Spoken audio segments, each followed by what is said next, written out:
मौसम चूँकि तब्दील हो रहा है, आज मेरा मॉर्निंग शो और इसमें हम जितने भी हमारे मौजू हैं बदलते हुए मौसम पर हमने रखे हैं। और अभी हम बात करेंगे, जैसे ही मौसम बदलता है तो यूरिक एसिड के पेशेंट्स जो है उनका मसला बढ़ जाता है। यूरिक एसिड उनका बढ़ जाता है और फिर जोड़ों के मसाइल पैदा हो जाते हैं, घुटनों का दर्द, टांगों का दर्द, टखनों का दर्द, मतलब दर्दें ही दर्दें, और ये फिर प्रॉब्लम जो है बहुत ज़्यादा बढ़ जाती है।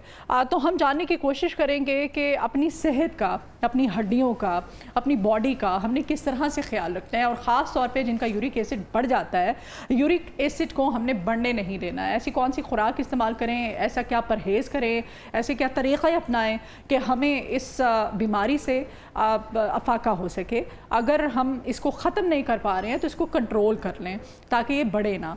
तो इसी तमाम तर सूरत हाल पर हम बात करेंगे। आज हमारे साथ एक मुमताज़ मायनाज़ माहिर तिब यूनानी नबी सल्लल्लाहु अलैहि वसल्लम जनाब हकीम मुदस्सर अहमद बसरा साहब हमारे साथ स्टूडियोज़ में मौजूद हैं। बहुत शुक्रिया आपके वक्त के लिए हकीम साहब। सबसे पहले तो हम बात करते हैं, सर्दियाँ हैं, सर्दियों में जैसे ही सर्दियाँ शुरू होती हैं हड्डियों का दर्द बढ़ जाता है, जोड़ों का, टखनों का, घुटनों का, ये दर्दें जो हैं ये क्यों बढ़ जाती हैं? इसके रीज़न सबसे पहले तो हमें बताएं ना। जी बिल्कुल ऐसी, बहुत शुक्रिया। पहले तो मैं आपको ये बता दूं कि इसमें कोई शक नहीं है कि जो ही मौसम सरमा और सर्दी की शिद्दत आती है तो जोड़ों के दर्द में इजाफा होना शुरू हो जाता है। उसकी बुनियादी तौर पर वजह यह है कि सर्दी की वजह से हमारे जोड़ों के गिर्द जो खून की रवानी है वो कम हो जाती है, जिसकी वजह से जोड़ों के अंदर सख्ती, सोजश और दर्द में इजाफा हो जाता है। तो मैं सबसे पहले इसके असबाब की तरफ आना चाहता हूँ। जैसे आपने कहा कि यूरिक एसिड, यूरिक एसिड एक ऐसा कुदरती कीमी मादा है जो हर जिस्म में पाया जाता है और ये हमारी बॉडी के अंदर प्रोटीन के टूटने की वजह से बनता है। जब ये ज़रूरत से ज़्यादा बनने लगता है और हमारे गुर्दे इसको सही मैनों में वाश नहीं कर पा रहे होते, ये बॉडी से अखराज नहीं कर पा रहे होते, तो ये हमारे खून में शामिल होना शुरू हो जाता है और फिर आसा आसा हमारे जोड़ों के अंदर जमना शुरू हो जाता है क्रिस्टल की शक्ल में, और जिसकी वजह से दर्दों में इजाफा भी हो जाता है, जिसको हम उर्फ़ आम में जोड़ों का दर्द और गेंठिया का दर्द भी कहते हैं। अब देखना ये है कि यूरिक एसिड में इजाफा क्यों हो रहा है। इसका जो सबसे बड़ा सबब ये है कि रेड मीट, गोश्त का ज़्यादा इस्तेमाल, कलेजी और यानी तली हुई चीज़ें। पहले तो इसकी रूट कॉज की तरफ आते हैं ना। आप कहते हैं कि यूरिक एसिड तब होता है जब आपकी बॉडी में कोलेस्ट्रॉल लेवल बढ़ता है। सबसे पहले तो हमने कोलेस्ट्रॉल लेवल को बढ़ने से रोकना है। जी, कोलेस्ट्रॉल और चीज़ है, ये और चीज़ है। ये भी एक कुदरती मादा, हर बॉडी के अंदर यूरिक एसिड पाया जाता है। ठीक है। होता यह है कि हर चीज़ की एक मिकदार होती है, जब वो ज़रूरत से ज़्यादा बढ़ती है तो फिर हमारी बॉडी के अंदर मसाइल पैदा करती है। इसी तरह यूरिक एसिड भी हमारी बॉडी के अंदर होता है कुदरती तौर पे, हमारी बॉडी उसको बनाती है, लेकिन जो ही इसकी मिकदार, जैसे ग़िज़ाएँ हम जब ऐसी इस्तेमाल करते हैं, जैसे मैंने कहा है रेड मीट, कलेजी वगैरह और ठंडे मशरूबात, इसके साथ साथ बादी चीज़ों का जब हम कसरत से इस्तेमाल करते हैं तो इसकी मिकदार बढ़नी शुरू हो जाती है। गर्मियों में तो हकीम साहब हमने इतना ज़्यादा ठंडा पानी पी लिया होता है कि वेदर चेंज होता है, सर्दी शुरू होती है तो फिर उसने अपना, और इसकी भी सबसे बड़ी रूट काज ये है। लेकिन जैसे मौसम बदल रहा है, हम अभी तक किसने फ्रिज बंद की है? कोई ऐसा है? अभी भी हम ठंडा पानी पी रहे हैं और तो बंद ही नहीं होता ना, बंद करते ही नहीं है ना, तो इसलिए हम बीमारियों का भी तो शिकार हो रहे हैं ना, दिन ब दिन मसाइल बढ़ते जा रहे हैं। बर्फ नहीं, उसमें ठंडा पानी नहीं इस्तेमाल करते, बाकी दूध रखना है हमने, आटा उसमें रखना है हमने, बाकी जितनी भी जैम, बटर, इसमें कोई शक नहीं। मैं बात कर रहा हूँ पानी की, पानी, ठंडा पानी। मैं ठंडा पानी हम अभी भी फ्रिज का इस्तेमाल कर रहे हैं। हमेशा जब मौसम बदलना शुरू हो जाए तो हमें कबल अज़ वक्त उसमें एहतियात करनी शुरू कर देनी चाहिए। रूम टेम्परेचर का पानी इस्तेमाल करें। जब रूम टेम्परेचर पानी इस्तेमाल करेंगे तो इंशाल्लाह हम कई चीज़ों से बचना शुरू हो जाएंगे। एसी हम बंद नहीं करते, और इन चीज़ों का जब इस्तेमाल हमारे मौसम बदलने के साथ नहीं होता तो हमारी बॉडी के अंदर ऐसे मसाइल पैदा होने शुरू हो जाते हैं।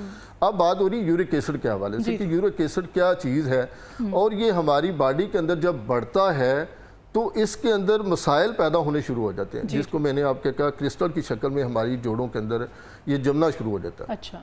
और फिर हमारी पेन के अंदर इजाफा होना शुरू हो जाता है, जिसको हम गेंठिया भी दर्द भी कहते हैं और जोड़ों का दर्द भी कहते हैं। गेंठिया का दर्द तो खुदा न खास्ता किसी को हो जाए तो वो समझ लें उसको ठीक करना नामुमकिन वाली बात। कोई शक नहीं है कि वो एक फिर लंबे अरसे तक चलता है। पेन किलर मेडिसिन खा खा के मैदा तबाह हो जाता है, स्टीरॉइड आपके खत्म हो जाते हैं। जी बिल्कुल ऐसी है। इनके तमाम असरात हमारी बॉडी के ऊपर आना शुरू हो जाते हैं।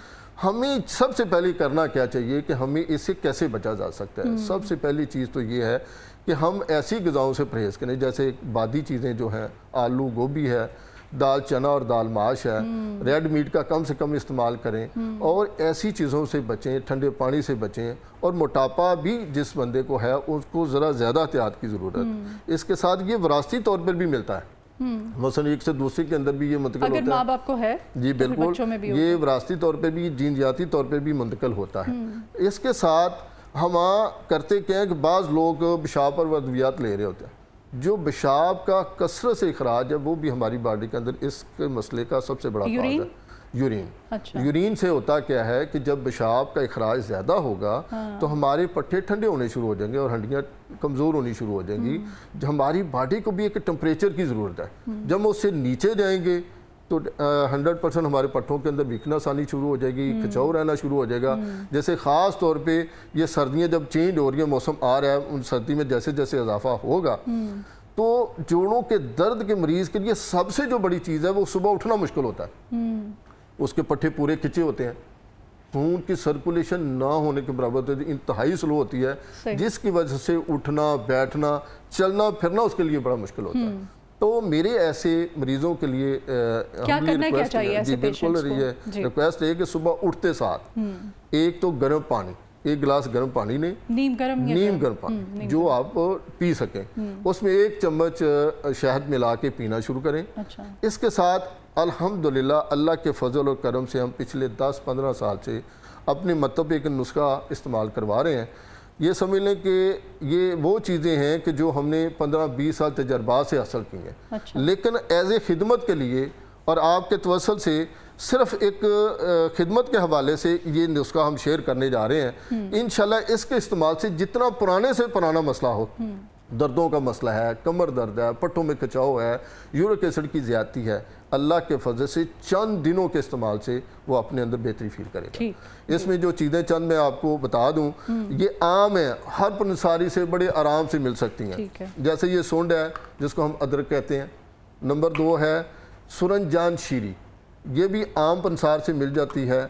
ये है एक बूटी पिपला मोल, ये भी आम कॉपी पेंसिल में चाहूंगी कि नुस्खा थोड़ा सा लॉन्ग जरूर है, कॉपी पेंसिल ले लें। हाँ, इंशाल्लाह मैं आपको पूरे वसूख से कह रहा हूँ ये नुस्खा इस्तेमाल करें, आपको भी दुआएं देंगे और हमें भी दुआएं देंगे कि इतना मुजरब और अच्छा नुस्खा है। अच्छा।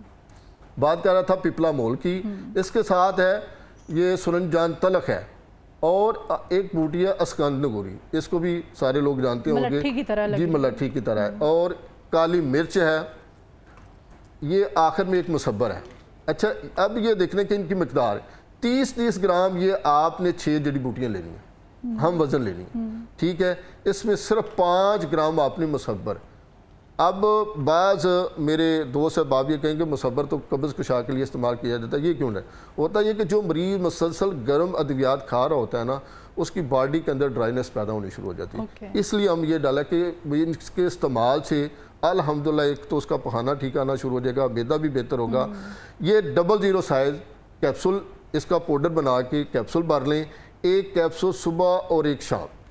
अच्छा। इंशाल्लाह वो इस्तेमाल करें, अल्लाह के फसे 1 वीक के अंदर उनको पता चलेगा कि अल्लाह के फसे हम कितनी बेहतरी फील करें। ब्लड प्रेशर और शुगर के मरीज भी बिल्कुल बेफिक्र होके, क्योंकि इसमें ऐसी कोई चीज़ नहीं है। अच्छा। ब्लड प्रेशर शुगर के पेशेंट इसको बेधड़क होकर इसको इस्तेमाल कर सकते हैं। अच्छा। लेकिन इसके साथ साथ होता क्या है कि ख़ास तौर पर हमारे जो घुटने हैं, जो इनके अंदर रतूबत खुश्क हो रही होती है, जो स्टिकनेस हो जाती है, उसके लिए हमने एक मालिश बनाई है जो बेहतरीन है। वो भी आम, कोई ऐसी कोई मुश्किल काम नहीं है, कोई बहुत महंगी चीज़ें नहीं है, बिल्कुल ये सस्ती और आम पंसार से मिलने वाली चीज़ है। ये एक तेल है जिसको मीठा तेल, तिलों का तेल कहते हैं।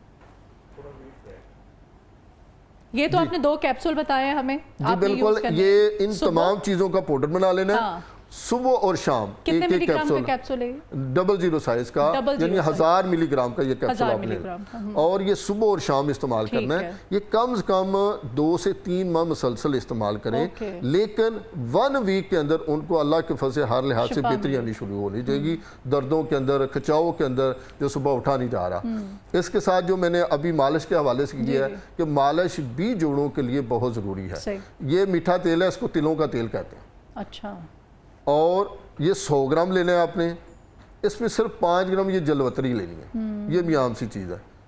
और इसमें एक छोटी चमची अजवाइन देसी, और ये एक माशाल्लाह थूम है जो मैं समझता हूँ कि हर घर में मौजूद होता है।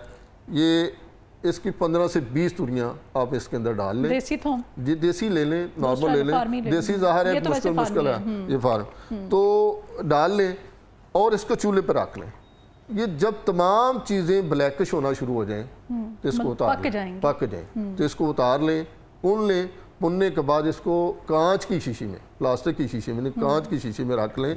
और ख़ास तौर पर रात को सोते वक्त जहाँ जहाँ भी दर्द है, कमर में दर्द है, पट्ठों में दर्द है, जोड़ों में दर्द है, आपने वहाँ पे लगा के, अच्छा हम एक यहाँ पे बताना चाहूँगा, हमारे यहाँ जो मालिश का जो तरीक़ाकार है वो भी बड़ा गलत है।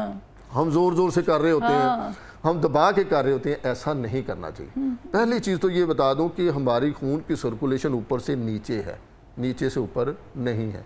कमों पेश हमारी बॉडी के 180 जोड़ है, और इसमें कुछ जोड़ हरकत में है, कुछ हरकत में नहीं है। जो दिमाग के हमारे जोड़ हैं वो हरकत में नहीं होते। आप उन घुटनों पे हल्का सा लगाएं, मैं तरीका थोड़ा, ये हाथ ऐसे नीचे जाना चाहिए, नीचे को लेके जाना है, और ऐसा रखें, ना बहुत सख्त ना बहुत नॉर्मल, दरमियान सॉफ्ट सा रख के आप इसको मलेंगे। ओनली 4 से 5 मिनट लगाएं। मालिश का मतलब ये होता है किसी चीज़ को जज़ब करना और सुकून देना। जो ही आप इंशाल्लाह इसको जज़ब हो जाए, पट्टी चढ़ा दें, मैं आपको इंशाल्लाह पूरे वसूख से कहता हूँ, वो सुबह फ्रेश उठेंगे और उनकी बॉडी के अंदर किसी किस्म का कचाव नहीं होगा, दर्द नहीं होगा। अल्हम्दुलिल्लाह अल्लाह के फजल से वो आपको दुआएं देंगे। अच्छा हकीम साहब, ये सिर्फ गैंठिए के मरीजों के लिए और यूरिक एसिड के मरीजों के लिए नहीं, ये जोड़ों के दर्द, हर किस्म के दर्दों के हवाले से दर्द की शिकायत है, कमर में दर्द है, पट्ठों में दर्द है, जोड़ों के, जी बिल्कुल, बच्चों के इसकी मिकदार कम कर दें, यानी कि सबसे छोटा कैप्सूल 2 चुटकी कह लें, 3 चुटकी बच्चों को आप खिला सकते हैं। नहीं मालिश तो बच्चों हर किस्म के मरीजों को आप करवा सकते हैं, इसमें कोई ऐसी चीज़ नहीं है, क्योंकि इसका मकसद क्या है, पट्ठों को हरारत देना और आपकी हड्डियों को मजबूत करना। आजकल के बच्चे अक्सर शिकायत करते हैं कीम साहब, खासतौर पर जब स्कूल से वापस आते हैं रात को सोने से पहले, कि मम्मा टांगों में बहुत दर्द हो रहा है, मम्मा पाँव में बहुत दर्द हो रहा है, मम्मा टांगों में। तो उसकी सबसे बड़ी वजह क्या है, कभी आपने गौर की है? उसकी सबसे जो बड़ी वजह है हमारे घरों में चॉकलेट और चीनी का इस्तेमाल है। ये 2 चीज़ें ऐसी हैं जो हमारी बॉडी के अंदर विटामिन डी का इखराज करती हैं। हमारे किसी बच्चे का विटामिन डी पूरा नहीं है, और इस मैं आपके तवज्जो से एक ऐसा विटामिन डी का खजाना देने जा रहा हूँ तो मैं जो को बहुत मुश्किल नहीं है, बड़ा आसान सा है। सफ़ेद तेल ले लें 1 पाव, और उसमें उतनी ही शक्कर मिला लें, ज़बरदस्त, इसको मिक्स कर लें और टेबल पे रख दें। कोशिश में करें मजे के बाद, इतनी लजीज हो, और दिन में किसी वक्त 1 चम्मच बच्चों को कहिए चबा लें, और इतना बड़ा खजाना है, आप चंद दिन देखे देखिएगा, फिर कहेंगे वो बच्चे शिकायत करते हैं। सब प्रॉब्लम पता है क्या है, हमारे यहाँ ना खालिस चीज़ें ढूंढना जो है ना वो हमारी बदकिस्मती है, ज़राई मुल्क है हम, लेकिन फिर भी हमें खुद को खालिस चीज़ें नहीं मिलती हैं। आप शहद की बात कर रहे हैं, वो नहीं हमें मिलेगा, बच्चों को दूध देना तो वो नहीं हमें मिलेगा खालिस। अभी आप तेल कह रहे हैं, शक्कर कह रहे हैं, सॉरी, तो देसी शक्कर, सही वाली शक्कर, बाजारों में तो फार्मी वो पीली पीली शक्कर मिल रही है, उसका क्या फायदा? देखिए बात यह है कि आपने बात बड़ी अच्छी की है, लेकिन जीना भी तो है, सरवाइव भी करना है। हम सिर्फ कोशिश कर सकते हैं, बाकी काम मेरे अल्लाह के पास है बेशक। लेकिन मैंने जितनी चीज़ें बताई हैं ना, मुझे उम्मीद है कि ये मुश्किल नहीं है, ये आसानी से खालस मिल जाती हैं। जो मैंने आपको कहा है तिल है, उसमें कोई ऐसी मिलावट वाली चीज़ है, और शक्कर मिला लें तो ज़्यादा फिर, क्योंकि बच्चों के जब कुछ चीज़ लीज चाहे बाजारी मिलती है वो भी मिक्स कर लें, कुछ नहीं होता, इंशाल्लाह उसकी अफादियत ज़रूर मिलेगी। और चंद दिनों के बाद बच्चे आपको खुद बताएंगे कि मैं अपनी बॉडी के अंदर 1 चम्मच चाय वाला बार के उनको देना है दिन में किसी वक्त। बहुत शुक्रिया जी हकीम साहब, आप आए, आपने टाइम निकाला, इतने मुफीद मशवरे, ख़ास तौर पे गैंठिए के और यूरिक एसिड के जो हमारे पेशेंट्स हैं जिनको जोड़ों का दर्द होता है उनके लिए आपने इतने अच्छे हमें नुस्खे बताए। इन नुस्खों पे अमल कीजिए, इनका कोई नुकसान नहीं है, इनका फ़ायदा ही आपको होगा, क्योंकि जितनी भी इस वक्त टेबल के ऊपर मैं देख रही हूँ चीज़ें रखी हुई, इंग्रेडिएंट्स रखे हुए हैं, वो इंग्रेडिएंट्स हैं मोस्टली हमारे किचन में पाए जाते हैं। तो